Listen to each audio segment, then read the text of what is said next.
बिस्मिल्लाहिर्रहमानिर्रहीम। अस्सलाम वालेकुम। आपके YouTube चैनल लीगल ग्लोब अल शरीफ लॉ चैम्बर के साथ मैं हूं मोहम्मद उमर इशफाक।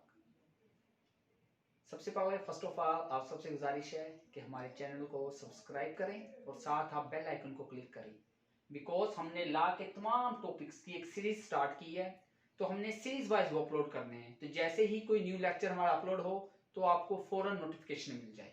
आप सबकी हौसला अफजाई का बहुत बहुत शुक्रिया। आज जो टॉपिक मैं आपके लिए लेके आया हूँ ये बहुत इंपॉर्टेंट टॉपिक है।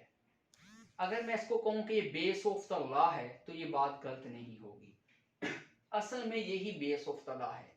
आइए देखते हैं कि हमारा टॉपिक का नेम क्या है और ये किस कदर इंपॉर्टेंट है। आज का जो हमारा टॉपिक है वो है जूरिस्प्रूडेंस।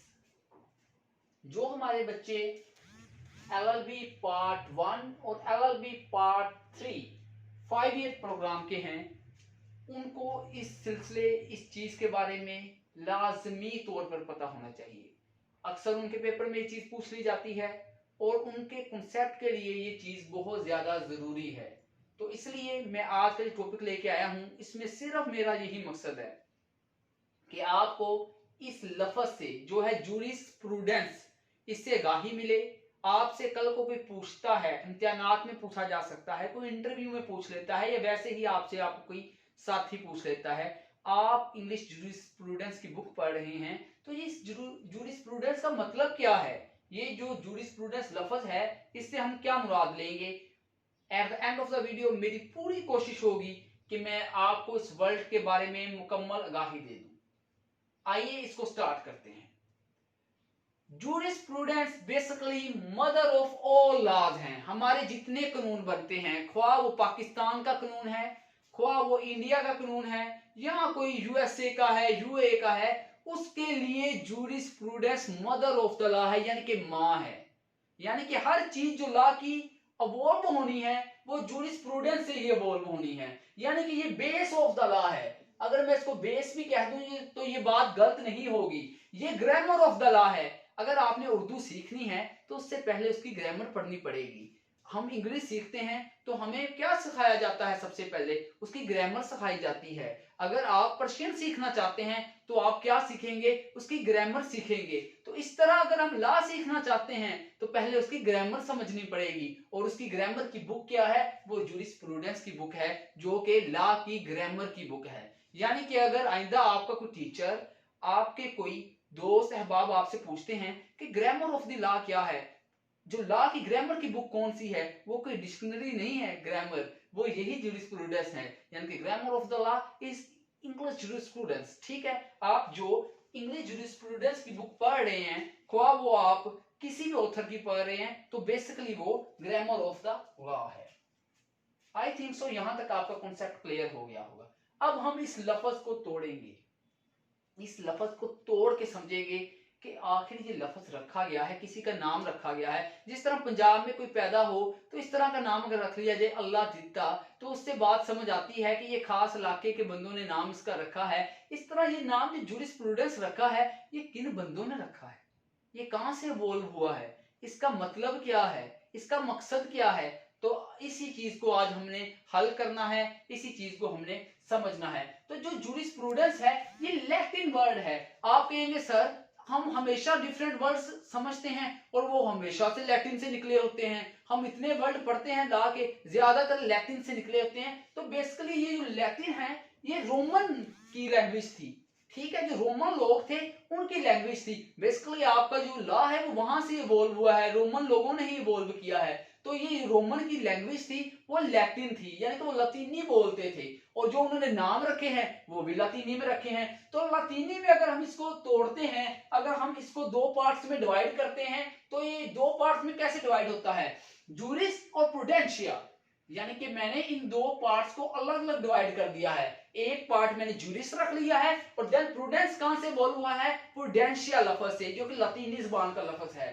जूरिस का मतलब है लॉ, यानी कि कानून, और प्रूडेंशिया का मतलब है knowledge of the law, skill of the law, यानी कि उसका फहम। हमारे सर हैं, टीचर हैं सर असद साहब, जो मैं पढ़ाते हैं QLC में, तो उन्होंने कहा था कि इसके लिए बेस्ट वर्ड जो है वो है विजडम ऑफ द लॉ, यानी कि उसका फहम।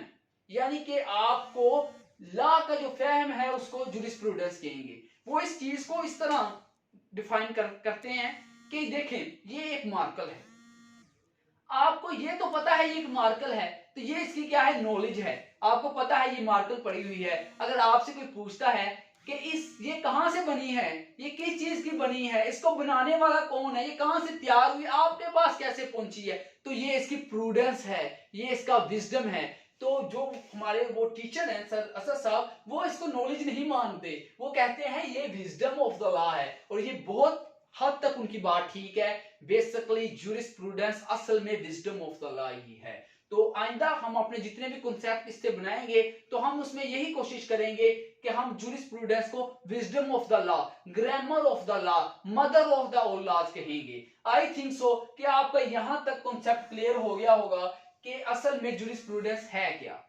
अब जूरिस्प्रूडेंस में हम पढ़ते क्या क्या चीजें हैं, जनरली डिस्कस करते हैं कि क्या क्या चीजें पढ़ते हैं, और जनरली मैं आपको बताऊंगा हम ओरिजिन ऑफ द लॉ पढ़ते हैं, हम नीड ऑफ द लॉ पढ़ते हैं, पर्पस ऑफ द लॉ पढ़ते हैं, हम fundamental principles of the law पढ़ते हैं, हम फ्रीडम ऑफ द लॉ पढ़ते हैं। ये चीजें मैंने वो लिखी हैं जो हमारा मकसद है इसको जूरिस्प्रूडेंस को पढ़ने का। यानी कि अगर हम जूरिस्प्रूडेंस की बुक पढ़ रहे हैं तो आखिर उसका कोई मकसद भी तो होगा, तो उसका मकसद ये है कि हम इन चीजों को समझ सकें। बेसिकली अभी तक जो मैंने कोशिश की है वो ये की है कि जब आपके सामने कोई भी जूरिस्प्रूडेंस का लफ्ज बोलता है तो आप उसको दो हिस्सों में तोड़कर उसको अच्छे तरीके से समझा सकें कि भाई साहब इसका मतलब ये है। आई थिंक सो इतनी बात आपकी क्लियर होगी। अब हम इसके आते हैं डेफिनेशन की तरफ। अब डेफिनेशन की तरफ जब हम आएंगे तो अक्सर हम इसमें जूरिस्ट का साथ लेते हैं कि हम जूरिस्ट को कोट करते हैं ताकि हमारी जो बात है ऑथेंटिक हो, यानी कि उसमें कोई कमी कोताही, कोई गलती की गुंजाइश बाकी ना रहे। तो इसमें जिन जूरिस्ट को मैं कोट करूंगा, जिन जूरिस्ट का हवाला दूंगा, वो 3 बाबे हैं इसके लॉ के, यानी कि इन्होंने कुछ ना कुछ बात कही ही होती है लॉ के बारे में। आप जहां मर्जी चले जाएं, ये आपकी जान नहीं छोड़ने वाले। आप जोन सी मर्जी बुक पढ़ लें, ठीक है, आप फिलोसफी ऑफ लॉ पढ़ेंगे फर्स्ट ईयर में, ठीक है, अगर फर्स्ट पार्ट में इंट्रोडक्शन टू लॉ पढ़ेंगे, या आप जूरिस्प्रूडेंस पढ़ेंगे इंग्लिश जूरिस्प्रूडेंस थर्ड ईयर में, तो ये बाबे आपकी जान नहीं छोड़ने वाले, इन्होंने आपको कहीं ना कहीं घेर ही लेना है। तो इनके नाम आपको याद होने चाहिए, और इनकी जो फंडामेंटल डेफिनेशंस हैं, इनकी जो बेसिक डेफिनेशंस हैं, वो भी आपको याद होनी चाहिए। आए देखते हैं कि डेफिनेशंस ऑफ द जूरिस्प्रूडेंस क्या हैं। तो फर्स्ट ऑफ ऑल सालमन की तरफ जाते हैं। सालमन कहता है जो जूरिस्प्रूडेंस है वो साइंस ऑफ द लॉ है, यानी कि अगर लॉ की कोई साइंस है तो वो जूरिस्प्रूडेंस है। जिस तरह हम साइंस में डिफरेंट फॉर्मूलाज याद करते हैं, वाटर के लिए H2O याद कर लेते हैं, यानी कि उसके मुताबिक जो चीजें जूरिस्प्रूडेंस में बयान हुई हैं वो ही लॉ में एज इट इज आ जानी है, यानी कि ये बेस ऑफ द लॉ है, यही साइंस ऑफ द लॉ है, तमाम लॉ इसके गिर्द ही घूम रहा है। ठीक है, एक डेफिनेशन आपने इसकी याद कर ली, ये बेसिकली डेफिनेशंस हैं। देन ऑस्टन की तरफ आते हैं। ऑस्टन जो है वो क्या कहता है, वो कहता है it is philosophy of the positive law, कि यानी कि पॉजिटिव लॉ का जो फलसफा है वो क्या है, वो है जूरिस्प्रूडेंस।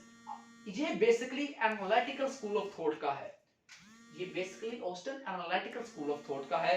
नीचे मैंने जर्मी बेंथम का नाम रखा है, ठीक है, ये भी एनालिटिकल स्कूल ऑफ थॉट का है। आई थिंक सर जब मैंने आपको लॉ का वर्ड समझाया था तब मैंने पॉजिटिव लॉ का लफ्ज यूज किया था, उसमें ऑस्टन का भी हवाला दिया था, तो ये वही चीज को दोबारा कोट कर रहा है, यानी कि वो यहाँ पे फिलॉसफी ऑफ लॉ किसको बयान कर रहा है, जूरिस्प्रूडेंस को, और साथ अपनी डेफिनेशन ऑफ द लॉ को भी सपोर्ट कर रहा है कि वो मैंने जो डेफिनेशन बताई थी वो बिल्कुल ठीक थी, यानी कि अब पॉजिटिव लॉ की जो फिलॉसफी होगी वही जूरिस्प्रूडेंस होगी। और जो जर्मी बेंथम है वो भी तकरीबन इन्हीं ख्यालात का मालिक है, और ये दोनों जो हैं वो एनालिटिकल स्कूल ऑफ थॉट के अंदर फॉल करते हैं, यानी कि जब आप डिफरेंट स्कूल ऑफ थॉट्स पढ़ेंगे जूरिस्प्रूडेंस के तो उसमें एक एनालिटिकल स्कूल ऑफ थॉट होगा, तो उसके अंदर ये दोनों जो हैं जूरिस, इनका नाम आपको याद होना चाहिए। अगर आप अभी ही इनको याद कर लें तो आपको ये बहुत ज्यादा मददगार साबित होंगे, ताकि तब आपका कॉन्सेप्ट इसके बारे में पहले ही बना होगा और आपको किसी किस्म की कोई परेशानी और दिक्कत का सामना नहीं करना पड़ेगा। एक मैंने सालमन नाम लिखा है, एक ऑस्टन, फिर मैंने लिखा है रस्को पॉन्ट। अब रस्को पॉन्ट क्या कहता है? रस्को पॉन्ट कहता है बेसिकली जो ज्यूरिस्प्रूडेंस है वो social engineering of the law है। ठीक है, जो लॉ की सोशल इंजीनियरिंग है हम उसको क्या कहेंगे? हम उसको ज्यूरिस्प्रूडेंस कहेंगे। और सोशल इंजीनियरिंग से वो यहाँ क्या मुराद लेता है? वो ये मुराद लेता है टू रिफॉर्म सोसाइटी। अगर किसी सोसाइटी की इंजीनियरिंग हो रही है तो उसका क्या मतलब है कि उस सोसाइटी को रिफॉर्म किया जा सकता है, उस सोसाइटी को रिफॉर्म करने की कोशिश की जा रही है। तो इसका मतलब है कि जो ज्यूरिस्प्रूडेंस है वो क्या है? Social engineering of the law है। यहाँ पे मैंने जो मिसाल दी है वो दी है सोशल इंजीनियरिंग ऑफ सोसाइटी। तो बेसिकली क्या है? It is social engineering of the law, यानी कि लॉ की ये सोशल इंजीनियरिंग है टू रिफॉर्म सोसाइटी के लिए। सोसाइटी को रिफॉर्म करने के लिए जो लॉज बनाए जा रहे हैं उसके मुताबिक ये क्या है? ये ही ज्यूरिस्प्रूडेंस है। आई थिंक सो आपको तीनों का कॉन्सेप्ट समझ आ गया होगा। अगर आपको नहीं आया तो आप सबके लिए मैं रिपीट कर रहा हूं, क्योंकि यहाँ पे मैं कुछ चीजें बार बार रिपीट कर गया हूं। तो अब मेरी कोशिश होगी कि मैं तीनों का एक दफा हवाला देके उसको दोबारा रिपीट करूं। सालमन क्या कहता है? एस से याद रखें, ठीक है। सालमन क्या कहता है? It is science of law. जैसे ही सालमन का नाम आया आपको एस याद आना चाहिए कि it is science of law. Austin क्या कहता है? इट इज फिलॉसफी ऑफ किसकी? जारी बात है ऑस्टन पॉजिटिव लॉ को सपोर्ट करता है। It is philosophy of positive law. जी रस्को पॉन्ट क्या कहता है? रस्को पॉन्ट हमारे इंजीनियर साहब हैं। इंजीनियर साहब क्या कहते हैं? It is social engineering of the law. यानी कि मैंने इनको इंजीनियर साहब इसलिए कहा है ताकि आपको ये इंजीनियरिंग वर्ड ना भूले। अब बेसिकली हमने इसको तोड़ा, इसको समझा, देन हमने इसकी डेफिनेशंस को समझा। अब ज्यूरिस्प्रूडेंस के अंदर हम कौन से कंटेंट्स पढ़ते हैं? हमारा सिलेबस क्या होता है ज्यूरिस्प्रूडेंस का? Basically the content of jurisprudence is the syllabus of jurisprudence. इस बात से आपने नहीं हिलना कि जो आपकी ये किताब है, जिस तरह मैं पहले भी इसको दिखा चुका हूं, डिफरेंट ऑथर्स की किताब, आप किसी भी ऑथर की पढ़ सकते हैं। ज्यादातर वीडी महाजन की पढ़ते हैं तो आप ये भी ले सकते हैं। तो देखें इसके अंदर इसके कंटेंट्स होंगे। At the main page contents लिखे हुए हैं। बेसिकली यही कंटेंट्स किसके हैं? ज्यूरिस्प्रूडेंस के। तो आपको ज्यूरिस्प्रूडेंस का कोई टॉपिक आता है तो आप उसके अंदर इसके कंटेंट्स को भी मेंशन कर सकते हैं ताकि उसको पता हो कि इस बच्चे का इसके बारे में कॉन्सेप्ट बहुत अच्छा है। तो मैंने कुछ कंटेंट्स लिखे हैं ताकि मैं आपको बता सकूं। जिस तरह हम ज्यूरिस्प्रूडेंस में पढ़ते हैं सोर्सेज ऑफ द लॉ, के लॉ बना कहां से है। हम पढ़ते हैं लीगल कॉन्सेप्ट्स, इसमें पढ़ते हैं लीगल कॉन्सेप्ट में पर्सन का कॉन्सेप्ट आएगा, ओनरशिप का कॉन्सेप्ट आएगा, पोजेशन का कॉन्सेप्ट आएगा। वो आइंदा अगर बशर्ते जिंदगी अगर हमें वीडियोस बनाने का मौका मिला तो हम उनके बारे में भी बनाएंगे। और लीगल थ्योरीज के पॉजिटिव स्कूल की जो थ्योरीज हैं वो क्या है, natural theory of the law क्या है, यानी कि इस तरह की social theory of the law क्या है, इस तरह की सोशल कॉन्ट्रैक्ट थ्योरी वगैरह, इस तरह की कई थ्योरीज हम पढ़ेंगे। और वो किसके अंदर पढ़नी है? वो कौन से सब्जेक्ट के अंदर पढ़नी है? वो ज्यूरिस्प्रूडेंस के कॉन्सेप्ट के अंदर पढ़नी है। बेसिकली आज के दिन का मकसद क्या था? आज के इस लेक्चर का मकसद ये था कि आपको ज्यूरिस्प्रूडेंस लफ्ज के बारे में वाकिफ करवाया जाए, आपको इससे मिलवाया जाए, इन साहब से मिलवाया जाए, बताया जाए कि ये तमाम चीजें असल में हैं क्या।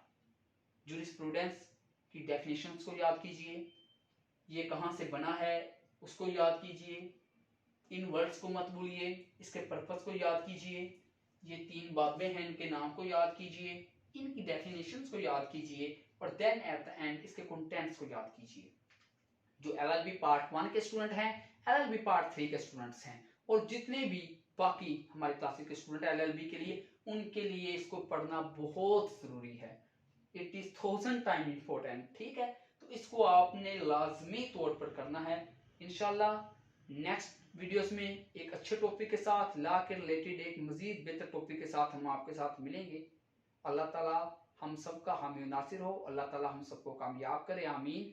और एट द एंड हमारे इस चैनल को सब्सक्राइब करना मत भूलिए और बेल आइकन पर क्लिक कीजिए ताकि नेक्स्ट आने वाली वीडियोस आप तक पहुंचे। और अपने कमेंट बॉक्स में बताइए कि आपको हमारा ये अंदाज कैसा लग रहा है, इसमें कुछ बेहतरी चाहते हैं तो वो भी बताइए। अगर आप हमें बताते रहेंगे तो उससे हमारी हौसला अफजाई होगी। और अल्लाह ताला आप सबको कामयाब करे और अल्लाह ताला मुझे भी कामयाबी दे। अल्लाह हाफिज।